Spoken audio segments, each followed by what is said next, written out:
नमस्कार, मैं हूं संध्या आचल और आप देख रहे हैं तुरंत न्यूज़। चलिए चलते हैं बड़ी खबरों की ओर। बड़ी खबरें sponsored by Child Progressive School Asnabad Jhumitliya Koderma. Bharat के उपराष्ट्रपति जगदीप धनखड़ की अचानक तबीयत बिगड़ गई। आनन फानन में उन्हें दिल्ली एम्स में भर्ती कराया गया। जानकारी के मुताबिक शनिवार को उपराष्ट्रपति को बेचैनी और सीने में दर्द की शिकायत के बाद देर रात एम्स में भर्ती कराया गया। उपराष्ट्रपति को एम्स के कार्डियोलॉजी विभाग के प्रमुख डॉक्टर राजीव नारंग की देखरेख में क्रिटिकल केयर यूनिट में भर्ती कराया गया है। उनके स्वास्थ्य को लेकर चिकित्सकों का कहना है कि फिलहाल उनकी हालत स्थिर है।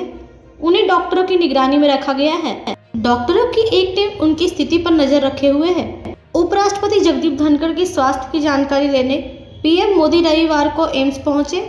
पीएम मोदी ने सोशल मीडिया एक्स पर लिखा, एम्स जाकर उपराष्ट्रपति जगदीप धनखड़ जी के स्वास्थ्य के बारे में जानकारी ली। मैं उनके अच्छे स्वास्थ्य और शीघ्र स्वस्थ होने की प्रार्थना करता हूँ। बिहार के सीतामढ़ी जिले से एक दिल दहला देने वाली खबर सामने आई है। यहाँ शनिवार शाम को तेज रफ्तार ट्रक ने 3 पहिया वाहन को टक्कर मार दी। बताया जा रहा है कि सीतामढ़ी हाईवे पर यह हादसा तेज रफ्तार और लापरवाही से वाहन चलाने के कारण हुआ है। बताया जा रहा है कि हादसे में 3 पहिया वाहन पर सवार भरत कुमार की पत्नी अंजलि देवी, भरत कुमार की बेटी रीता कुमारी और 3 पहिया वाहन के चालक सत्येंद्र कुमार की जान चली गई। सभी सीतामढ़ी जिले के रहने वाले हैं।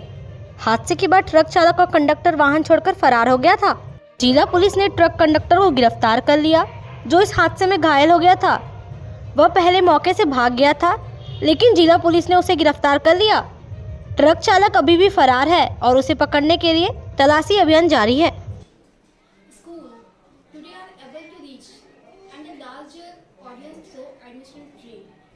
For the parents is today's scenario. Parents would now make less mistakes in selecting school because parents would easily come to know the facilities about giving their schools both near and Rashtravadi Congress Party Sharad Chandra Pawar की महिला शाखा ने राष्ट्रपति द्रौपदी मुर्मू को एक पत्र लिखा है। इसमें महिलाओं के खिलाफ अत्याचारों को मद्देनजर रखते हुए एक हत्या करने पर सजा में छूट देने की मांग रखी है। शरद पवार के नेतृत्व वाली पार्टी की महिला शाखा की अध्यक्ष रोहिणी खड़से ने अंतर्राष्ट्रीय महिला दिवस के अवसर पर राष्ट्रपति को यह चिट्ठी लिखी। इसमें उन्होंने कहा कि महिलाएं दमनकारी मानसिकता, दुष्कर्म वाली मानसिकता और निष्क्रिय कानून व्यवस्था की प्रवृत्ति को खत्म करना चाहती है। रोहिणी खड़से ने हाल ही में मुंबई में 12 वर्षीय लड़की से सामूहिक दुष्कर्म की घटना का हवाला देते हुए कहा कि महिलाओं के खिलाफ अपराध बढ़ रहे हैं।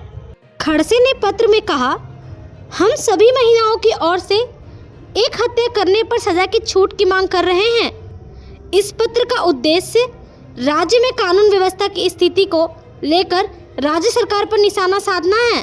उन्होंने एक सर्वे रिपोर्ट का भी हवाला दिया, जिसमें बताया गया कि भारत महिलाओं के लिए सबसे असुरक्षित देश है, क्योंकि उनके खिलाफ अपहरण और घरेलू हिंसा सहित कई अपराध हो रहे हैं।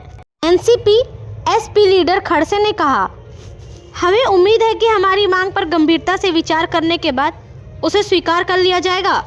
मुंबई के नागपाड़ा इलाके में एक पानी टंकी की सफाई करने के दौरान दम घुटने से 4 सफाई कर्मियों की मौत हो गई। घटना आज दोपहर 1:30 बजे की है। 5 कर्मियों को अस्पताल ले जाया गया। एक कर्मचारी का इलाज चल रहा है। पहले अधिकारियों ने बताया कि मृतकों की संख्या 5 है। नगर निकाय के एक अधिकारी ने बताया, यह घटना नागपाड़ा इलाके में डिमटिमकर रोड पर स्थित बिस्मिल्ला स्पेस बिल्डिंग में करीब 1:30 बजे की है। 5 लोग टंकी की सफाई करने के लिए उसमें दाखिल हुए और बेहोश हो गए। उन्हें दमकल कर्मियों ने निकाला और जेजे अस्पताल पहुंचाया, जहां चिकित्सकों ने 4 को मृत घोषित कर दिया। वहीं एक का इलाज चल रहा है। both near and far.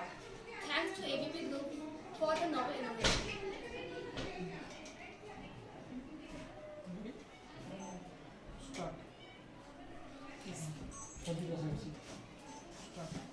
School today are able to reach and a larger audience so Patanjali Ayurveda के सह संस्थापक एवं योग गुरु रामदेव बाबा ने अमेरिकी राष्ट्रपति डोनाल्ड ट्रंप के टैरिफ विवाद पर टिप्पणी की है।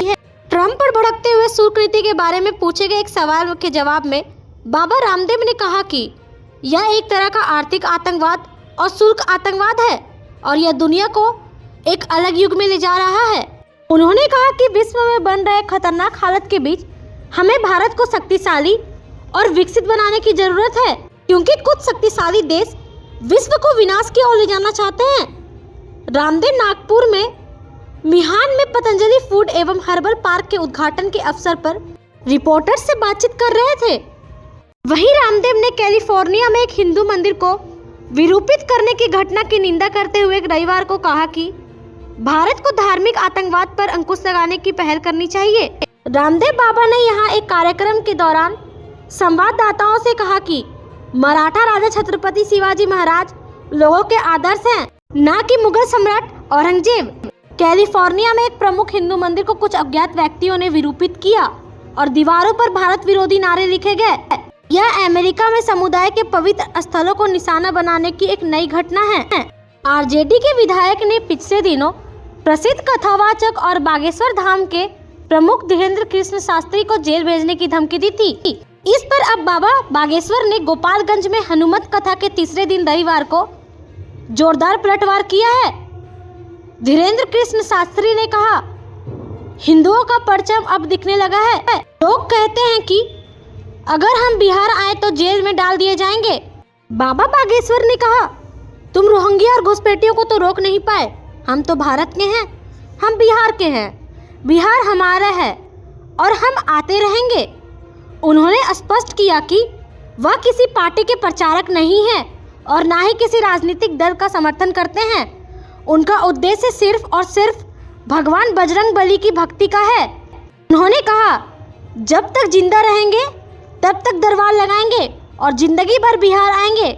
बिहार हमारा घर है, हमारी आत्मा है। वहीं कथा के दौरान उमड़ी भीड़ को संबोधित करते हुए बाबा बागेश्वर ने कहा कि वह नहीं चाहते कि उनके समर्थकों द्वारा कोई गड़बड़ी हो, क्योंकि ऐसा होने पर विरोधी उनका विरोध करने का मौका पा सकेंगे। उन्होंने कहा, अगर कुछ भी गड़बड़ हुआ तो विरोधी यहाँ हंगामा मचाने का मौका पा सकते हैं। हम नहीं चाहते कि सनातन धर्म का नाम खराब हो। School today are able to reach and a larger audience through admission free.